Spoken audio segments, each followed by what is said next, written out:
నమస్కారం M4 TV news కి స్వాగతం.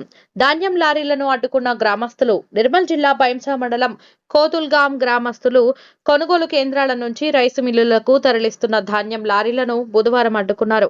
అధిక లోడుతో గ్రామం నుంచి వెళ్తున్న లారీలకు విద్యుత్ తీగలు తగిలి మంటలు వచ్చే ప్రమాదం ఉందన్నారు. దీంతో షార్ట్ సర్క్యూట్ ఏర్పడి ఇళ్లలో ఫ్రిడ్జ్, కూలర్లు సైతం దగ్ధమవుతున్నాయన్నారు. అధికారులు స్పందించి గ్రామంలో నుంచి లారీలను వెళ్లకుండా చూడాలన్నారు.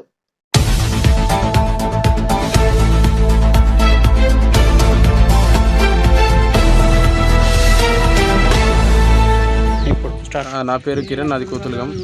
ఈ రూట్లో ట్రాక్టర్లు పోనీకి ఇబ్బంది ఉంటుంది, అసుంటిది లారీలల్లో ఫుల్ ఓవర్లోడ్తో వస్తున్నాయి. ఎటు పోతాయి ఇవి రైస్ మిల్కి పోతున్నాయి.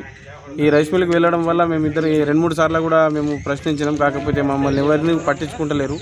ఇంతకుముందు కూడా అధికారులకు ఎలక్ట్రిసిటీ డిపార్ట్మెంట్ అధికారులకు ఫోన్ చేసినా కూడా ఇప్పటివరకు ఎవరు రెస్పాన్స్ ఇవ్వలేదు మాకు. ఇప్పుడు నిన్న నైట్లో మా ఫ్రిడ్జ్ కాలిపోయింది. మరి మొత్తం ఇట్లా కరెంటు సమస్యతో అన్నీ కాలిపోతున్నాయి సార్ అని ఫోన్ చేసినా కూడా ఎవరు కూడా ఇప్పటివరకు రెస్పాన్స్ లేదు. ఈ రైస్ మిల్ అధికారి కూడా ఇప్పటి వరకు ఇంకా రాలేదు. ఓవర్లోడ్ తోటి మొత్తం కాలిపోతున్నాయి. ఇప్పుడు ఈ రోజు పొద్దున కరెంటు పోకపోతే ఒక ఫ్యామిలీ దగ్ధమైపోతుండే. మాకు మాత్రం కంపల్సరీ నష్టం.